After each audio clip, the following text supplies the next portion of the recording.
के TV news में आपका स्वागत है। मैं हूं स्तुति और आइए एक नजर डालते हैं शहर की प्रमुख सुर्खियों पर। भाजपा गद्दी छोड़ो अभियान के तीसरे दिन कांग्रेस जनों ने रैली निकालकर किया प्रदर्शन।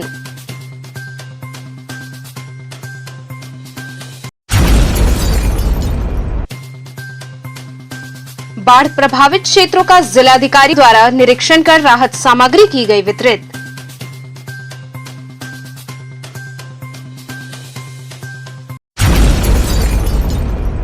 टोक्यो ओलंपिक में कांस्य पदक जीतने वाले भारतीय हॉकी टीम के प्रतिनिधित्व करने वाले ललित उपाध्याय का गृह जनपद वाराणसी पहुंचने पर हुआ जोरदार स्वागत।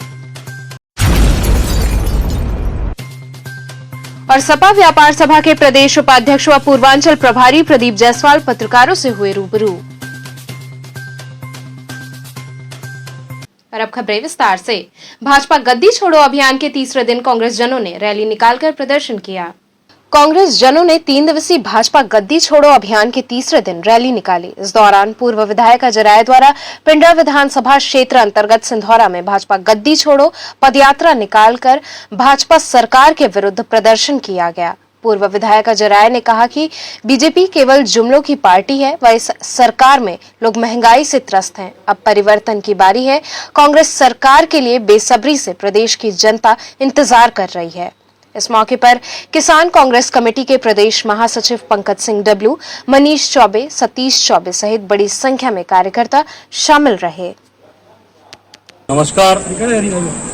आज ये पिंडरा विधानसभा के सिंधौरा बाजार में आज भाजपा गद्दी छोड़ो का कार्यक्रम हुआ, जिसमें हमारे क्षेत्र के सभी सम्मानित हमारे भाई बहन, हमारे परिवार के लोग, पिंडरा परिवार के लोग, कांग्रेस पार्टी के लोग, हमारे जिला अध्यक्ष, सभी लोग इसमें शामिल हुए। सब लोगों ने मिलकर आज एक ही नारा यहाँ से दिया, भाजपा गद्दी छोड़ो। और जो गलत काम, जो अत्याचार, जो लोगों को के साथ गलत काम हो रहे हैं, वो निश्चित तौर से पूरी तरीके से उसके लिए जिम्मेदार भाजपा के लोग, भाजपा के मंत्री और उत्तर प्रदेश की सरकार है। इस आज जो आह्वान हुआ है, इसका असर आज दिख रहा है कि जनमानस सड़क पर खड़ा है। हमारी माताएं, बहनें, बच्चे, भाई सब लोग खड़े हैं और जम के इसका विरोध किया है और एक ही नारा लगाया, भाजपा। बाढ़ प्रभावित क्षेत्रों का जिलाधिकारी ने निरीक्षण कर राहत सामग्री वितरित की। साथ ही सपा द्वारा भी राहत सामग्री देने का कार्य किया गया। सामने घाट स्थित मारुति नगर कॉलोनी में बाढ़ का पानी प्रवेश कर गया है, जिसके बाद लोग पलायन करने के लिए मजबूर हो गए हैं। वहीं जिलाधिकारी कौशल राज शर्मा ने वहां पहुंचकर निरीक्षण किया, साथ ही राहत सामग्री वितरित की। जिलाधिकारी ने बताया कि मारुति नगर कॉलोनी में पानी प्रवेश करने से 150 से ज्यादा घरों को परेशानियों का सामना करना पड़ रहा है। उनके लिए एनडीआरएफ एवं पुलिस की टीमें लगाई गई हैं। जिलाधिकारी ने बताया कि बच्चों के लिए भी व्यवस्थाएं कराई गई हैं, जिससे इनको किसी प्रकार की समस्याओं का सामना न करना पड़े। ये वाराणसी की मारुति नगर कॉलोनी है, जो सामने घाट के पास पड़ती है।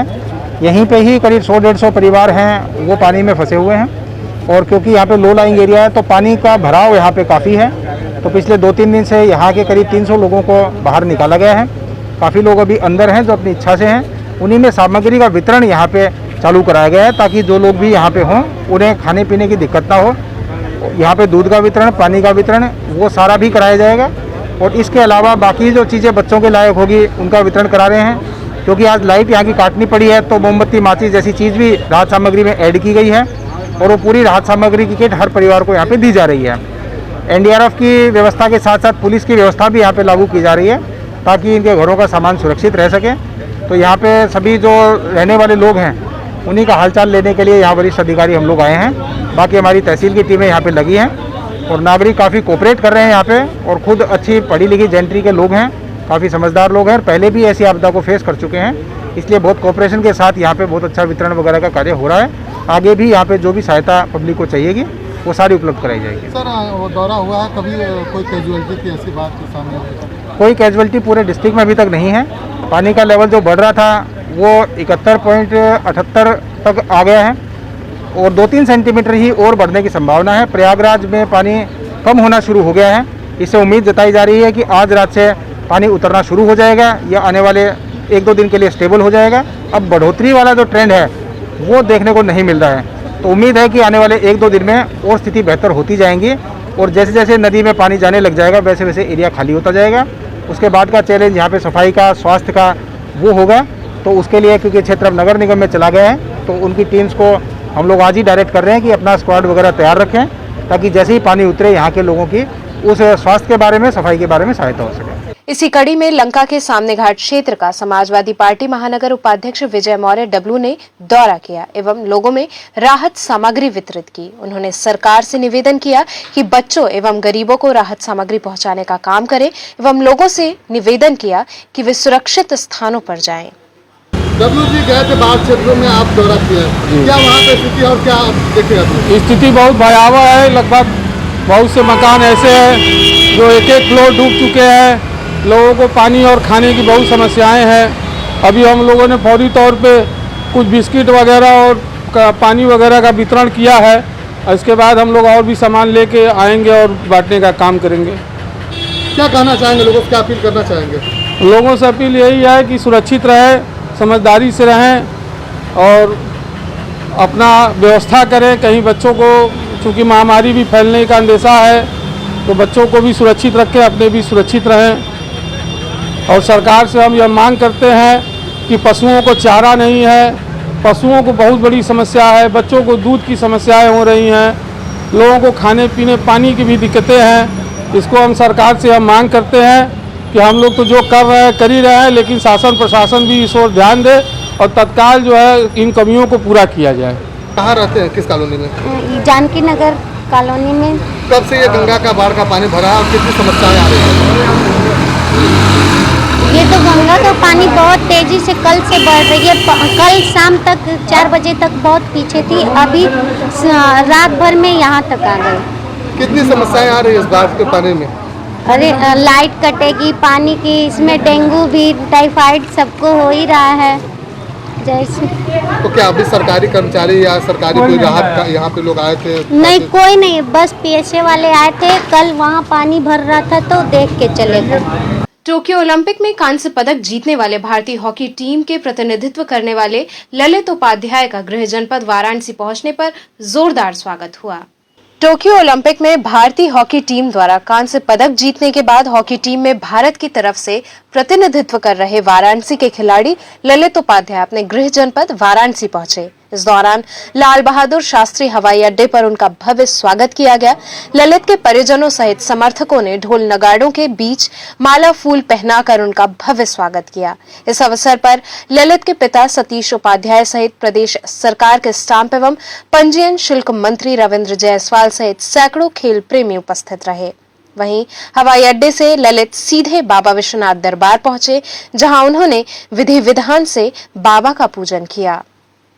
ओलंपिक से सीधे बाबा विश्वनाथ के दरबार में आए हैं, आखिर इसके बारे में आप क्या कहना चाहेंगे? देखिए, हम सब लोगों को पता है कि अगर हम पूरे बनारस में किसी की कृपा है तो बाबा महादेव की, बाबा विश्वनाथ की है, और हम उससे अछूते नहीं हैं। और अगर हम वहाँ तक पहुँचे हैं, टोक्यो ओलंपिक में 40 साल का अगर सूखा दूर हुआ है तो केवल बाबा महादेव विश्वनाथ जी की कृपा है। इसलिए मेरा जब भी था कि मैं वहाँ ओलंपिक में गया था तो मेरा यही सोच था कि अगर मैं पहली बार मेरा ओलंपिक था और वो भी 40 साल बाद मेडल आया, तो मेरा यही सोच था कि मैं जब भी जाऊंगा सबसे पहले मैं बाबा विश्वनाथ जी का दर्शन करने जाऊंगा, उसके बाद ही मैं अपने घर जाऊंगा।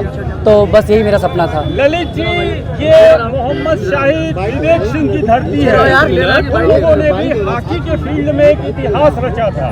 आप उन लोगों की परंपरा को कैसे आगे बढ़ाएंगे और हॉकी का कैसे केंद्र बनाएंगे? देखिए, हम तो खेल के बढ़ाएंगे, लेकिन ये भीड़ और ये जनता लोगों का प्यार ना ये बता देगा कि केवल क्रिकेट नहीं है। अब सब स्पोर्ट्स पर्सन के दिल से रिस्पेक्ट है। बस मैं एक माध्यम बनाऊं हॉकी को ऊपर लाने का। जो लोगों के दिल से हॉकी का प्यार कम हो गया था, मैं पूरे दिल के साथ बोल सकता हूं कि हॉकी ऊपर आएगी। अब लोग हॉकी खेलेंगे और ज्यादा मेडल लाएंगे। वाराणसी विश्व की सबसे प्राचीन नगरी है और हॉकी हमारा राष्ट्रीय खेल है। आखिर इस खेल के बारे में और काशी की जनता के लिए आप क्या कहना चाहेंगे? पहली बात तो मैं माननीय प्रधानमंत्री जी का बहुत ही धन्यवाद करूंगा, क्योंकि उन्होंने बनारस को ऑलमोस्ट चेंज कर दिया है। और उसके साथ ही के साथ उन्होंने हॉकी को जो ये मेडल का पुरस्कार दिया है वो ये है कि उन्होंने राजीव गांधी खेल रत्न का अवार्ड चेंज करके उसमें मेजर ध्यानचंद का खेल रत्न अवार्ड कर दिया है। तो इससे बड़ा हॉकी को एक और उपलब्धि नहीं मिल सकती। और बनारस में सबको पता है, कुछ कहने की जरूरत नहीं है, जो हो रहा है सब विकास सब साथ में देख रहे हैं। मिल पाई कायदे से नहीं भैया, कायदे से ना मिले, अब घर है तब न हम गले लगाई।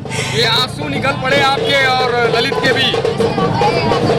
बहुत तपस्या का आंसू रहा, वो क्या हम लोग रोक भी नहीं सके भैया। उनका भी बड़ी तमन्ना रहा कि हम अपने माथे पर ओलंपिक का टीका लगा ले मम्मी, तब हमें चैन मिली। आज वही का आंसू उनके भी रहा, हमें भी रहा। जल्दी में क्या कुछ बात हो पाई? कुछ नहीं, उन तो हमारा पैर भी नहीं छू पाऊना भैया, जौन मनसा अब घरे आके हुई। इसके बाद जब भारत लौटे तो कितना देर से, किस तरह से बेसब्री से इंतजार कर रही? बहुत देर से इंतजार कर रही थी। अभी होता कि घरे आ जाए, बस बहुत खुशी हुई। मिठाई का पैकेट दे पाई? नहीं। सपा व्यापार सभा के प्रदेश उपाध्यक्ष व पूर्वांचल प्रभारी प्रदीप जायसवाल पत्रकारों से रूबरू हुए। पत्रकारों से मुखातिब होते हुए सपा व्यापार सभा के प्रदेश उपाध्यक्ष व पूर्वांचल प्रभारी प्रदीप जायसवाल ने कहा कि देश और उत्तर प्रदेश में करोड़ों की संख्या में फुटकर थोक व्यापारी सहित छोटे बड़े उद्यमी हैं, जो सरकार को सीधे टैक्स देकर देश एवं प्रदेश की अर्थव्यवस्था को मजबूत बनाते हैं। उन्होंने कहा कि व्यापारी हित को ध्यान में रखते हुए मैं केंद्र सरकार और उत्तर प्रदेश सरकार से मांग करता हूं कि संविधान में संशोधन करके केंद्र और राज्य सरकार में पंजीकृत व्यापारियों के माध्यम से भी उनके विधान परिषद में अपना सदस्य चुनने की व्यवस्था होनी चाहिए। व्यापारी उद्यमियों को विधान परिषद में अपना सदस्य चुनने का अधिकार मिले। आज हमारा ये टैगलाइन है। देश और उत्तर प्रदेश में करोड़ों की संख्या में फुटकर थोक व्यापारी उद्यमी हैं, जो सीधे सरकार को टैक्स के माध्यम से देश और प्रदेश की अर्थव्यवस्था को मजबूत करने का काम करते हैं। यही नहीं, जब भी देश प्रदेश में संकट आता है तो शासन प्रशासन और उद्यमियों के सहयोग से ही राहत का कार्य आगे बढ़ पाता है। ताज़ा उदाहरण कोरोना काल का है। विपरीत परिस्थिति में भी उद्यमी व्यापारी दोनों परेशान थे, उसके बावजूद देश के प्रधानमंत्री और मुख्यमंत्री जी के निर्देश पर लगातार व्यापारियों ने राहत सामग्री बांटने का काम किया। कोरोना काल में दुकान खोलने का काम किया और कई हमारे व्यापारी उसमें दिवंगत भी हो गए, लेकिन उसके बाद भी देश की अर्थव्यवस्था को मजबूत करने का और समाज को राहत देने का काम किया। और जिस प्रकार से विधान परिषद में शिक्षक एमएलसी होते हैं, जिस प्रकार से विधान परिषद में स्नातक एमएलसी होते हैं, जिस प्रकार से विधान परिषद में पंचायत के प्रतिनिधि चुने जाते हैं, उनकी जो बेहतरी के लिए कार्य वो करते हैं, आज हमारा व्यापारी समाज जो पूरे देश और प्रदेश की अर्थव्यवस्था की रीढ़ हड्डी है, उसके सम्मान के लिए आज हम लोग अपने व्यापारी समाज से प्रतिनिधि चुनने के लिए, एमएलसी बनाने के लिए हम लोग केंद्र सरकार से मांग करते हैं कि केंद्र सरकार लोकसभा में, राज्यसभा में और प्रदेश सरकार विधानसभा विधान परिषद में अध्यादेश लाकर संविधान में संशोधन कर एक नया पद व्यापारी एमएलसी का सिद्ध करे, जिससे आने वाले भविष्य में हमारा व्यापारी समाज जो हमेशा लगातार समाज का सेवा करता था, उसके भी सम्मान और अस्मिता की रक्षा होगा। यहाँ रुकेंगे एक छोटे से ब्रेक के लिए। आप बने रहिए केटीवी के साथ।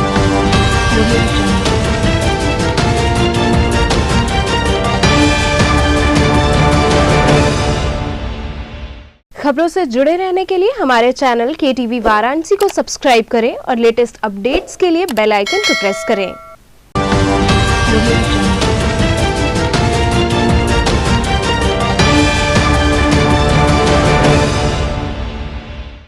ब्रेक के बाद आपका स्वागत है। भिखारीपुर स्थित विद्युत विभाग के कार्यालय पर कर्मियों ने इलेक्ट्रिसिटी बिल 2021 के विरोध में प्रदर्शन किया। Committee of electricity employees and engineers के आह्वान पर वाराणसी समेत देश भर के लगभग 15 लाख बिजली कर्मचारी व इंजीनियर्स ने इलेक्ट्रिसिटी बिल 2021 के विरोध में प्रदर्शन किया।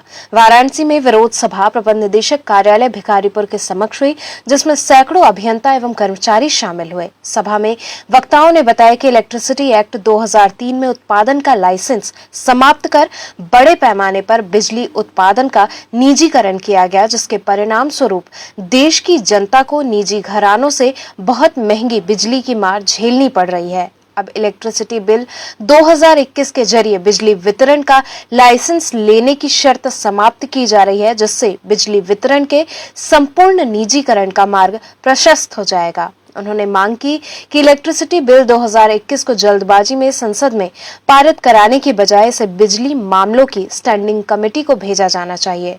विरोध सभा की अध्यक्षता इंजीनियर चंद्रशेखर चौरसिया और संचालन राजेंद्र सिंह ने किया। सभा को मायाशंकर तिवारी, संजय भारती, जगदीश पटेल, AK श्रीवास्तव, रमाशंकर पाल आदि ने संबोधित किया। मैं चंद्रशेखर चौरसिया, संयोजक विद्युत कर्मचारी संयुक्त संघर्ष समिति वाराणसी। सबसे पहले मैं आपको बता दूं कि आज पूरे देश में 15 लाख विद्युत कर्मचारियों ने विद्युत संशोधन अधिनियम 2021 के विरोध में राष्ट्रव्यापी कार्य बहिष्कार का निर्णय लिया था। परंतु कल दिनांक 9 तारीख को नेशनल कोऑर्डिनेशन कमेटी के पदाधिकारियों के समक्ष, जो कि हमारी all India power federation unit है, उसके समक्ष माननीय ऊर्जा मंत्री जी RK सिंह जी ने यह बयान दिया कि अभी ऐसा कोई भी विधेयक हमारे सामने फाइनलाइज नहीं है जिसे हम संसद में टेबल पर रखने जा रहे हैं। उनके इस आश्वासन के बाद विद्युत कर्मचारियों ने, पदाधिकारियों ने निर्णय लिया कि ये जो हमारा 1 दिवसीय कार्य बहिष्कार है इसे स्थगित करते हैं और 1 घंटे का ध्यानाकर्षण सभा करेंगे, जिसके तहत हम ये चेतावनी देंगे शासन को, प्रशासन को, प्रबंधन को एवं इस मानसून सत्र में पेश होने वाले विधेयक की कोशिश करने वाले लोगों को कि यदि किसी भी प्रकार से, किसी भी तरीके से इस विधेयक को पास करने की कोशिश की जाती है, पेश करने की कोशिश की जाती है, तो तत्काल प्रभाव से हम कार्य बहिष्कार पे, हड़ताल पे चले जाएंगे। उसके लिए 1 घंटे का ध्यानाकर्षण सभा रखा गया है। Police commissioner A Satish Ganesh ने पुलिस कार्यालय का निरीक्षण किया। Police commissioner A Satish Ganesh ने पुलिस ऑफिस का औचक निरीक्षण किया। इस दौरान पुलिस ऑफिस में मिली कमियों पर निराशा जाहिर करते हुए अतिशीघ्र दूर करने का निर्देश दिया। साथ ही उन्होंने महिला प्रकोष्ठ कार्यालय, गोपनीय कार्यालय का भी निरीक्षण किया। निरीक्षण में उनके साथ पुलिस उपायुक्त अपराध और एडिशनल SP भी शामिल रहे। बरेका स्थित अंडरपास के समक्ष रेलवे ट्रैक पर एक बैंक कर्मी ने ट्रेन से कटकर आत्महत्या कर ली। बनारस रेल इंजन कारखाना स्थित अंडरपास के पास रेलवे ट्रैक पर एक बैंक कर्मी ने ट्रेन से कटकर अपनी जान दे दी। वहीं घटना की सूचना मिलते ही मौके पर पहुंची पुलिस ने परिजनों को इस घटना की जानकारी दी, साथ ही शव को पोस्टमार्टम के लिए भेज दिया। पुलिस के अनुसार अवसाद में आकर बैंक कर्मी ने ये कदम उठाया है। बताया जा रहा है कि भेलूपुर थाना क्षेत्र के संत गोपाल नगर पटिया के रहने वाले रामजी दुबे का 25 वर्षीय पुत्र शुभम दुबे एक निजी बैंक में नौकरी करता था। कुछ दिनों से डिप्रेशन में रहने के कारण उसका शिवपुर स्थित एक मनोरोग चिकित्सक के यहाँ इलाज चल रहा था। बाढ़ के चलते घाटों पर शव दाह करने पहुंच रहे लोगों को परेशानियों का सामना करना पड़ रहा है। गंगा उफान पर है। सभी हद और सीमाएं तोड़ती गंगा तट के निवासियों का जीवन तो पहले ही दूभर है। अब मृतक को मोक्ष की कामना करने वाले परिजनों को परीक्षा देनी पड़ रही है और ये परीक्षा है परेशानियों को झेलने की। लिहाजा मणिकर्णिका घाट पर शवदाह करने वालों की लालसा मुश्किलों की राह से गुजर रही है। गलियों में बाढ़ का पानी भर जाने के कारण नावों के जरिए शवों को घाट तक ले जाना पड़ रहा है। मणिकर्णिका घाट का निचला इलाका जलमग्न होने के कारण छतों पर पहले से ही शवदाह किया जा रहा है। यही हाल दूसरे श्मशान घाट हरिश्चंद्र घाट का भी है। सीढ़ियां डूब गई हैं, लिहाजा यहाँ भी गलियों और ऊंचे स्थानों पर शवदाह कराया जा रहा है। विनोद जी कहाँ से आए हैं? जौनपुर से। जौनपुर से। कितनी दिक्कत हो रही है यहाँ शव जलाने के लिए? सर जी, यहाँ मणिकर्णिका घाट है, यहाँ जाने में लाश लेके हम लोग आए हैं, बहुत दिक्कत हो रहा है। आधे घंटे 1 घंटे वेट करना पड़ रहा है, फिर नाव से लाते जा रही हैं, लेके जा रहे हैं। तो जहाँ पे शव जल रहा है वहाँ तक कैसे जा रहे हैं? वो नाव से जा रहे हैं, फिर वहाँ से पानी में ही जाके फिर ऊपर लेके जा रहे हैं हाथ से। तो लकड़ी वगैरह भी कैसे जा रही है? नाव से ही जा रही है लकड़ियों पे। कितनी परेशानी हो रही है और क्या स्थिति यहाँ पे? अरे यहाँ पर तो मैंने गंगा जी के चलते इतनी काफ़ी पानी बढ़ गई है कि शमशान घाट पर जाने के लिए बहुत काफ़ी परेशानियों का सामना करना पड़ा। यहाँ पर नाव से लाश को, फिर आदमी को और फिर लकड़ी को बार बार से कनेक्ट लेना जाना पड़ रहा है। इसके चलते बहुत तकलीफ हो रही है और हम लोग दूर दराज से आए हुए हैं। 2-2 घंटे के घंटे यहाँ पे इंतजार करना। कितनी देर हो गई आपको? हमको लगभग आए हुए कम से कम 1 घंटे हो गए। अभी भी आपका नंबर नहीं आया? जी नहीं, अभी नंबर नहीं आया। कोई प्रशासनिक इंतजाम है? नहीं, प्रशासनिक तरफ से कोई इंतजाम नहीं है, ना कोई व्यवस्था है। सारा कुछ व्यक्तिगत तौर पर सारा व्यवस्था व्यक्तिगत की जाए। और जो नाव से ले जा रहे हैं उनके अगर पैसे से बात की जाए? हाँ, तो वो सब हम लोग का अपने पेड करते हैं, खुद से पेड करते हैं। जी हाँ। कितना एक्स्ट्रा लग जा रहा है? लगभग हम तो आए थे 6 महीने पहले, तो उस समय से लगभग 2000 रुपये अधिक लग रहा है। नगर निगम कार्यालय बेनियाबाग परिसर में कार्यरत कर्मी की करंट की चपेट में आने से मौत हो गई। वाराणसी में एक बार फिर नगर निगम की लापरवाही ने एक व्यक्ति की जान ले ली। नगर निगम कार्यालय दशाश्वमेध जोन बेनियाबाग परिसर में हेल्पर के पद पर कार्यरत 40 वर्षीय राजकुमार मिश्रा करंट की चपेट में आ गए। सहयोगी कर्मचारियों द्वारा कबीरचौरा अस्पताल ले जाया गया, जहां चिकित्सकों ने उसे मृत घोषित कर दिया। बताया जा रहा है कि मृतक चोलापुर के गोसाईपुर का रहने वाला है। पंकज जी, क्या मामला है, किस तरह की घटना हुई है? मामला, मैं एक्चुअली बारिश से भींगा हुआ था, तो मैं अपने वार्ड से आया बेनिया कि चलो चेंज कर दूँ। तो मैं देखा यहाँ पड़ा हुआ है करंट के लपटा हुआ तार से। किस जगह पे? बेनियाबाग हॉस्पिटल। बेनियाबाग जो जहाँ पे नगर निगम की कूड़े की गाड़ियाँ भी खड़ी होती हैं। जो सज्जन का करंट लगने से मौत हुई है, उनकी लगभग उम्र क्या होगी और किस पद पे थे? 40 साल है उनका उम्र। और उनकी क्या पोस्ट थी वहाँ पे? वो एक हेल्पर थे। हेल्पर थे। मुझे बताया जा रहा है कि SII सुपरवाइजर बताया जा रहा है। ये है, अभी हेल्पर के तौर पे चल रहा था। अच्छा, सुपरवाइजर तो सरकारी प्राइवेट थे कि सरकारी? प्राइवेट अंडर ट्रेनिंग थे। अच्छा, तो आप लोग उनके मतलब के साथ में ही काम करते थे? सुपरवाइजर हैं, स्टाफ हैं हम लोग। जी, कृष्ण पांडे जी, क्या मामला है और जो घटना हुई है, ये घटना कैसे घटी है और कितने बजे घटी है, और ये जो घटना घटी जिसके साथ है वो किस पद पे थे? ये अपने यहाँ मेट कर्मचारी पे रखे गए थे, हेल्पर के पोस्ट पे थे, और 12 बजे की करीब घटना है। सारे स्टाफ हम लोग वार्ड में थे। ये आए थे अपने ऑफिस से, अपना जो भी हाजिरी चाहे जो भी करने आए हों, वहाँ से निकल रहे थे। बेनियाबाग में थोड़ा पानी लगा रहता है अंदर, उसी रास्ते से गुजर रहे थे। वहीं पे कहीं करंट के चपेट में आने से मृत्यु हुई है। तो चलते चलते पुनः एक नजर डालते हैं शहर की प्रमुख सुर्खियों पर। भाजपा गद्दी छोड़ो अभियान के तीसरे दिन कांग्रेस जनों ने रैली निकालकर किया प्रदर्शन।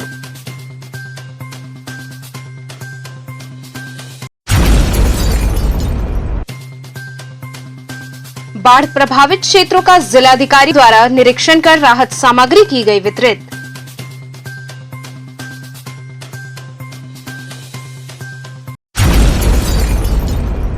टोक्यो ओलंपिक में कांस्य पदक जीतने वाले भारतीय हॉकी टीम के प्रतिनिधित्व करने वाले ललित उपाध्याय का गृह जनपद वाराणसी पहुंचने पर हुआ जोरदार स्वागत।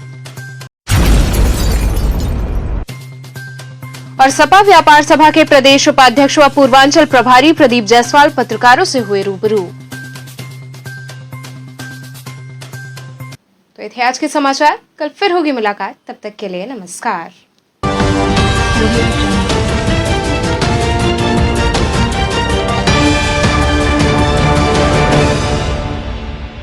खबरों से जुड़े रहने के लिए हमारे चैनल KTV वाराणसी को सब्सक्राइब करें और लेटेस्ट अपडेट्स के लिए बेल आइकन को प्रेस करें।